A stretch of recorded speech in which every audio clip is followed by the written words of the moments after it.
Have you ever felt a chain you could not see, holding you to something, someone, or some version of yourself that no longer serves you? Not a chain of iron, but one woven from need, from fear, from the slow erosion of your own identity into the shape of someone else's expectations. Most people never name it. They simply feel heavier with each passing year, without understanding why. But you are here, which means something in you is already awake. Something in you already knows that the way you have been living is costing you more than it is giving you. This is not a gentle conversation. This is an invitation to see clearly, to think strategically, and to reclaim the one territory that was always rightfully yours, yourself. We are going to move through something real today. We will draw from the map of the unconscious and from the cold precision of the strategist to understand not just how we become attached, but why, what it costs us, and most importantly, how to sever what no longer belongs to us without losing what matters. This is not about becoming cold.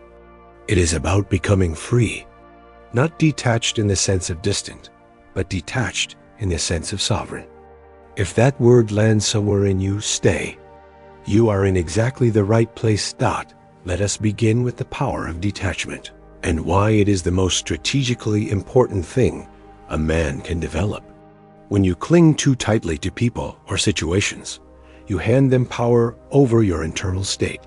You have essentially passed the command of your emotions to an outside force and told it, "Do with me what you will." Their moods regulate your joy.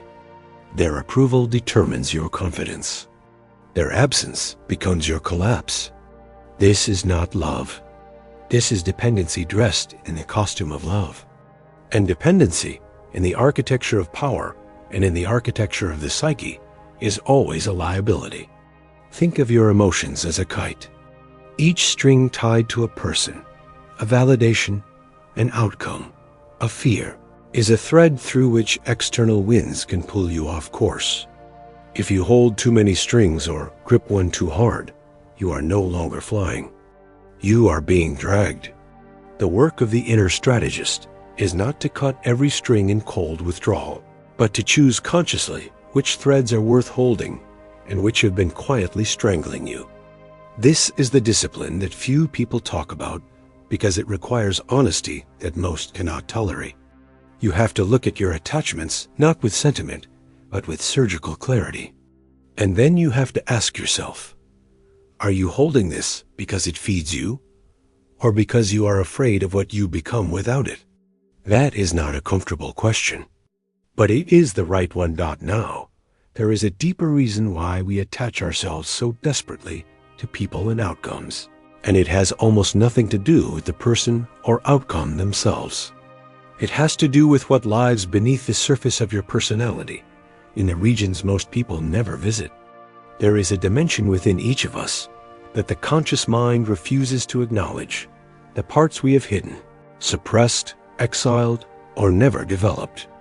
The rage we were told to bury, the sensitivity we were taught was weakness. The longing we learned to pretend did not exist. These rejected fragments do not disappear. They gather in the dark and they project outward. And the moment a person or a situation appears that seems to hold those missing pieces, we latch on with the grip of someone drowning. We do not love them. We need them.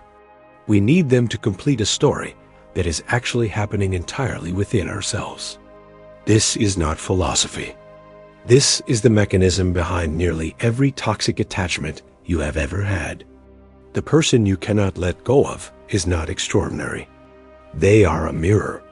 They are holding up something you have not yet claimed in yourself. And until you do, you will orbit them like a planet around a gravity well, convinced that leaving means losing something irreplaceable, when in truth, it means beginning the real work of becoming whole. The man who understands this has an enormous strategic advantage in every domain of his life. In relationships, in business, in leadership, in solitude, because he no longer confuses his inner fractures with external needs. He can see clearly what he actually wants versus what his unresolved wounds are demanding. To illustrate this in a way that will stay with you, let me offer a story. You are 17. There is someone you cannot stop thinking about. Your ego has fused the idea of being with this person to the idea of being worthy. Your happiness is no longer yours. It is in their hands. You declare yourself. You are rejected. And in that moment, it is not just disappointment that you feel. It is the collapse of a constructed story your ego had built about who you would become if only they had said yes. Time passes. You grow. And one day you understand. Your attachment to that person was never about them. It was about a version of yourself you had not yet been willing to build. Your ego had outsourced the task. By learning, through pain, to pull that task back inward, something shifted. You stopped needing permission to feel valuable. You stopped performing for an audience of one. And that lesson, that particular wound, became one of the most clarifying forces in your development. This is not a coincidence. Wounds of attachment almost always are. Every person you have been unable to let go of, every loss that crushed you, every obsession that consumed you, carries within it a seed of a quality you have not yet integrated. The strategist does not ignore this. He mines it. He extracts the lesson before the universe has to repeat the test in a harder form. So how do you begin? You begin with clear-eyed diagnosis, not self-pity. Look at your attachments directly. Name them without softening the language. Not, I care a lot about this person, but I need this person's approval to feel that I matter. Not, I just like to have things organized, but I control my environment because I'm afraid of what happens when things fall apart. Honesty of this kind is not weakness. It is the foundation of every intelligent strategic move. A general who does not know his own vulnerabilities will be defeated by an enemy who does. The same is true internally. Your unexamined attachments are terrain your opponents know better than you do. And in the theater of life and relationships and ambition, that is an intolerable position to be in. Once you have named the attachment clearly, the next step is to redirect the energy it was consuming toward something sovereign, something that belongs to you, your growth, your craft, your purpose. Not as escapism, but as reorientation. The man who builds something real stops needing to chase validation from places that were never going to give it to him consistently. He stops outsourcing his sense of worth because he is too busy constructing it. Now let us confront the ego's most persistent lie, because this one is subtle, and it will return in different clothes for the rest of your life if you do not learn to recognize it. The ego whispers that someone else possesses something you fundamentally lack. It places certain people on pedestals, makes them seem to carry a key that only they can use to unlock your potential. This is not perception. This is projection. And projection, when you are unconscious of it, becomes a cage. You give power to people who have not earned it. You diminish yourself in the presence of those who are simply reflecting your own unacknowledged greatness back at you. The Machiavellian principle here is precise. Never make yourself smaller to flatter someone else's ego, unless it is a deliberate strategic choice, not an unconscious reflex. The man who understands his own value does not beg, does not perform, does not contort himself to be chosen. He chooses. He moves from strength, not from scarcity. And that shift in internal posture changes everything. How people respond to him, how opportunities unfold, how relationships develop. Power is extraordinarily sensitive to the internal state of the one who holds it. It can smell need from a great distance, and it retreats from those who stink of desperation. Your uniqueness is not a consolation prize. It is a strategic asset. There is no one who has your particular combination of wound and gift, of failure and insight, of darkness and capacity. No one. And the man who genuinely knows this, not as affirmation, but as operational truth, becomes nearly impossible to manipulate. So let this not be a thing you say. Let it be a thing you build, through action, through discipline, through the slow accumulation of self-respect that comes from honoring your own standards in relationships. Detachment is not the absence of care. It is the refusal to let care become leverage. This is one of the most important distinctions you will ever learn. When your well-being depends on someone's presence, you have quietly handed them a weapon. Most people never use it consciously, but the dynamic is real regardless of intention. And it warps everything. How you communicate, what you tolerate, how you see yourself. The man who approaches relationships from a place of genuine sufficiency, who is whole in himself before he shows up to another, does not need to manipulate and cannot easily be manipulated. He loves freely because he is not secretly negotiating from a place of lack. He can walk away from what does not serve him, not because he is cold, but because he knows that holding on to the wrong thing costs him the right one. This is not a detachment of the heart. It is a detachment from outcome. You can be deeply present, deeply caring, deeply invested in someone, and still maintain the internal architecture of a sovereign man. These are not contradictions. They are the mark of someone who has done real work on himself. And every individual you meet, whether they stay or leave, whether they elevate or wound you, has something to teach you. The strategist never wastes a lesson. He catalogs every experience for what it reveals about the terrain, including the terrain of himself. Let us now speak about the rope. Imagine you have been holding one so long and so tightly that the pain has become background noise. You stopped noticing it. It is simply part of how existence feels. Perhaps it is a relationship that diminishes you every time you return to it. Perhaps it is an identity you constructed in adolescence that no longer fits the man you are becoming. Perhaps it is a belief about what you are allowed to want, to be, to claim. Your ego insists you need this rope. It tells you that without it, there is nothing to hold on to. But it is precisely the rope that is preventing you from developing the grip strength to hold something real. Letting go does not mean collapse. It means the arrival of information you have been suppressing. Who you are when you are not performing, not compensating, not managing someone else's expectations. That discovery, though uncomfortable at first, is the raw material of transformation. It is not found in books or in other people's approval. It is found in the moment after you. Release what you were never supposed to be carrying. The moment I stopped following other people's stories and started writing my own was the moment fear stopped being my primary orientation.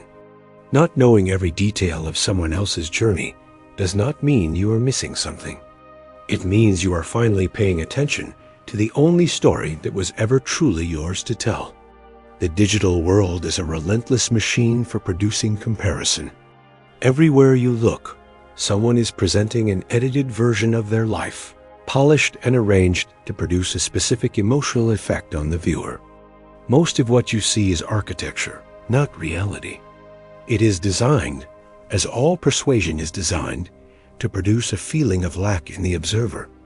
And a man who feels lack is a man who can be sold to, manipulated, and redirected away from his own path.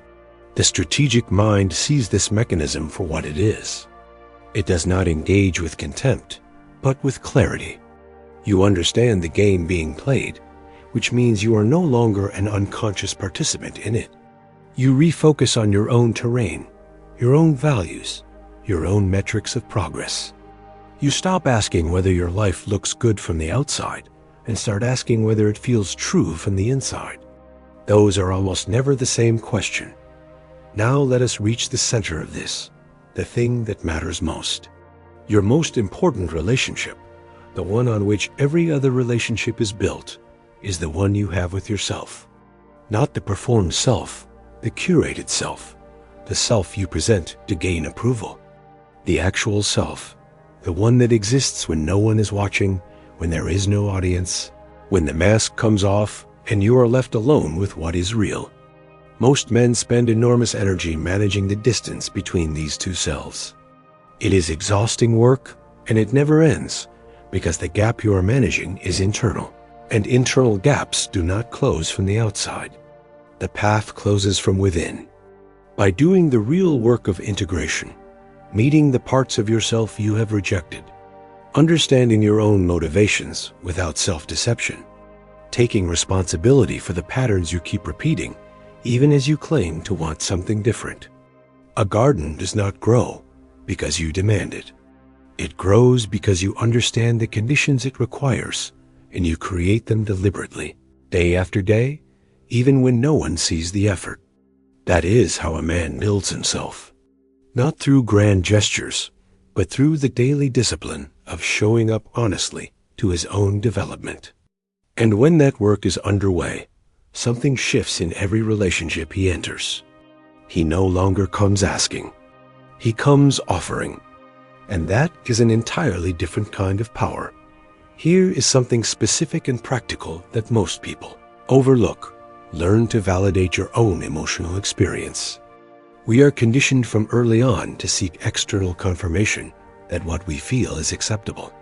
We need someone to tell us our anger is justified, our pain is real, our joy is allowed. And when no one is available to provide that confirmation, we fall apart or numb out. This is one of the most insidious forms of dependence because it operates invisibly. The man who can witness his own emotional states without needing them endorsed by an outside authority is extraordinarily difficult to destabilize. He can experience anger without it controlling him. He can sit with grief without requiring an audience. He can feel fear and still choose to move. This does not come from suppression. It comes from relationship, the relationship you build with your own inner life over time. It means taking a moment when something rises in you to say, internally, with clarity and without judgment, I see what is happening here. I understand why this is present. I do not need to perform it or destroy it. I can simply be with it and decide deliberately what to do next. That capacity, cultivated over time, becomes one of your most powerful assets. It cannot be taken from you. It does not depend on anyone's approval or presence. It is yours entirely. Self-forgiveness is the move that most men resist the longest, because somewhere we have confused harshness with standards and cruelty with discipline. We believe that punishing ourselves for our failures is what prevents us from repeating them. But this is a misunderstanding of how human beings actually change. Unforgiving self-judgment does not build discipline. It builds shame. And shame, reliably, drives the same behaviors you are trying to eliminate. The man who cannot forgive himself keeps reaching for external absolution, the approval, the validation, the relationship that will finally tell him he is enough.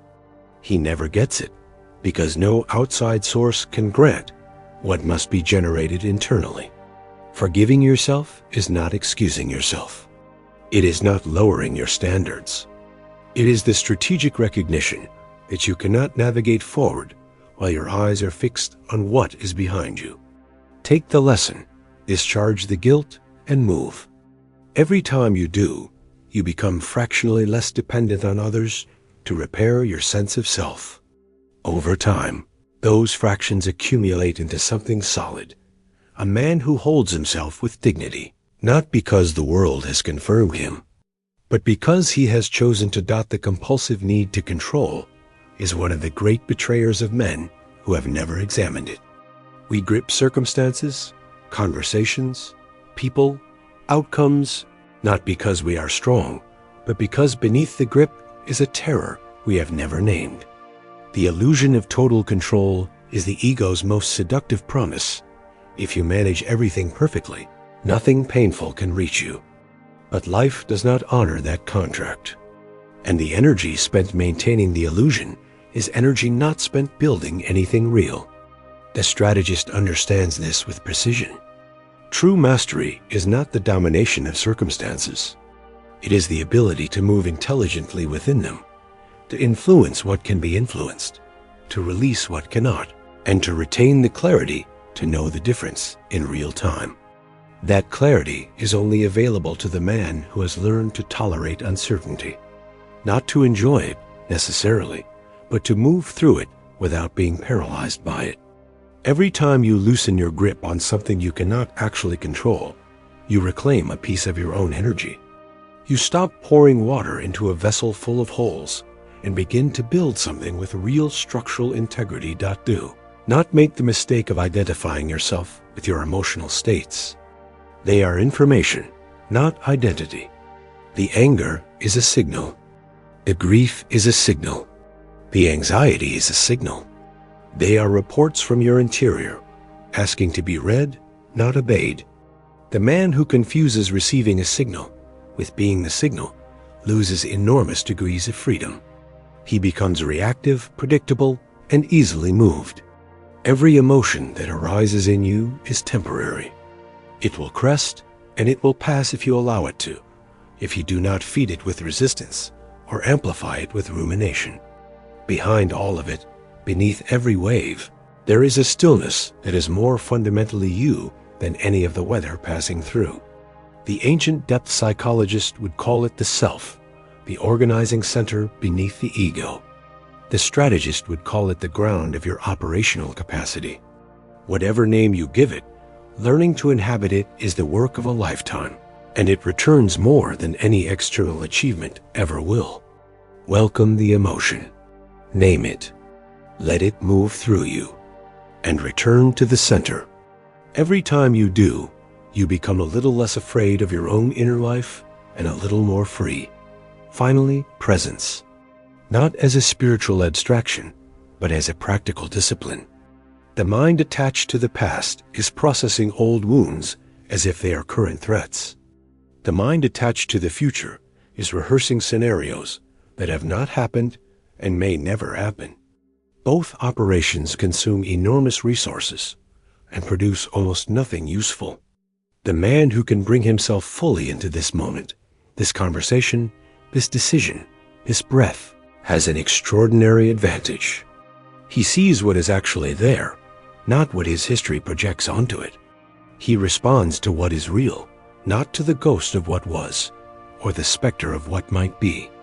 Presence is the antidote to almost every attachment that has ever cost you something. In this moment, right now, there is nothing missing. There is only what is here. And from this ground, rooted and clear, you can choose what comes next. Not from fear, not from compulsion, not from the unexamined pulling of old wounds, but from genuine sovereignty.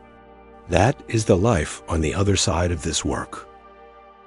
It is not perfect.